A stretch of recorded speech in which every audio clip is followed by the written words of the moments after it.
Social Anxiety Medication by Jolene Braun. Countless times, my parents have recited the story about the day that I learned to read. When I was around 3 years old, my mom and my aunt found me crouched up in a corner, hidden behind a cozy brown armchair. While interpreting the pictures of my favorite Dr. Seuss book, I was already writing my own delightful comedy. To this day, my parents will perpetually refer to it as, "I do not like green eggs and fish." Looking back on my life, I noticed that the act of sharing literature with the people around me was the most constructive contributor to my ability to create social connections. Being ebullient to learn as a child, I enabled everyone around me to become my teachers. When I acquired the ability to study on my own, those relationships of tutelage seemed to dwindle. Sometimes feeling alone at a tender age, I was often afflicted by my suspicion that I was incompatible with my peers. Reading was the company that alleviated my anxiety, and writing helped me to understand who I was. The effects of my profound interest in this activity have at times been inconvenient, but they've no doubt been remarkably formative. As both my parents are extremely hard workers, I spent much of my childhood being nurtured by my aunt, my grandparents, and later by my older cousins. Along with my parents, each of these people effectively acted as my supplemental educators.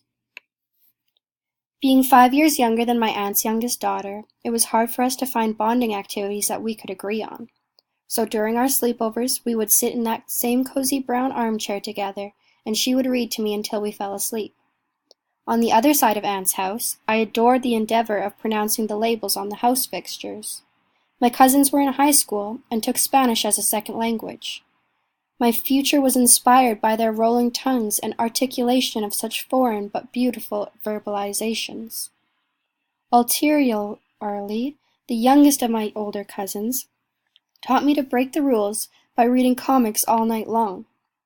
When we weren't all getting along so pleasantly, Grandma taught us life lessons with books from the 70s. The title that will forever stick in my mind is "No Fighting, No Biting." Being blessed with so many opportunities to snuggle up with my family members later led to the most impactful social behavior I developed through literary rendition. The sometimes annoying habit that entangled me was the mysterious addiction to comfort, which was first endowed by the warmth of my mother's voice. Curled up in my mom's bed, listening to her narrate stories was absolutely the most serene time that she shared with my sister and I. Although my mom often states that her daughters are strong and capable, she is also the strongest proponent for providing consultation to her children when they need it.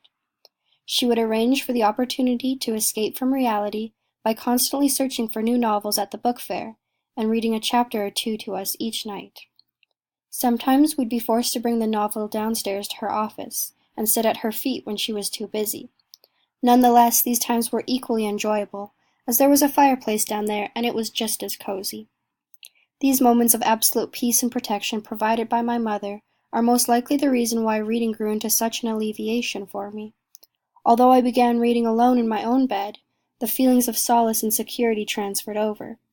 I still relish the opportunity to feel the comforting solitude of being burrowed in a blanket with no one around except for the characters in my book. When I got a little older, I became more reserved and had a hard time securing friendships at school. For me, the best days were those when the weather would force us to find ways of entertaining ourselves inside the classroom instead of going outside for recess.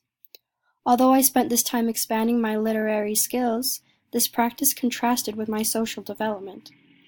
So in the later days of elementary, I began to neglect my inner ambitions to try to fit in and feel accepted. In junior high, I felt defeated by my peculiarity and spent most days reading and writing in journals in my bedroom. By the time I was in high school, I dreaded the expectation of social interaction so much that I'd stay up all night with a book and demand it to distract me from my worries about the next day.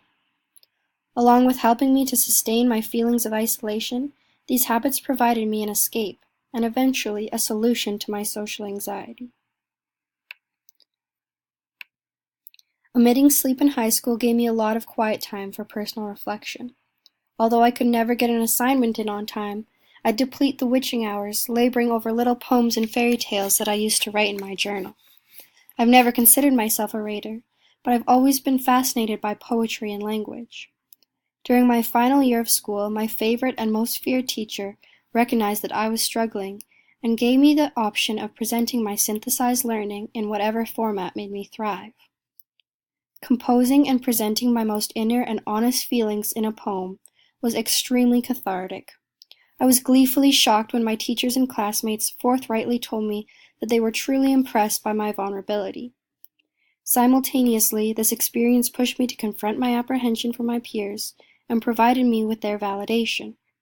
I was surprised but inspired by the realization that the strategies I used to isolate myself were also the solutions to reconnecting with my classmates. Nowadays, I keep this experience in mind when I'm feeling apprehensive about any daunting presentation I have to give. My butterflies persist, but I'm always elated by the euphoria I get from feeling like I've overcome a little of my anxiety and succeeded in sharing a piece of myself with others. My former teacher helped me remember the endless power that literature has of connecting human beings to each other, not only through passing on erudition and evoking feelings of nostalgia and happy childhood memories, but by challenging us to be vulnerable and open about our inclinations.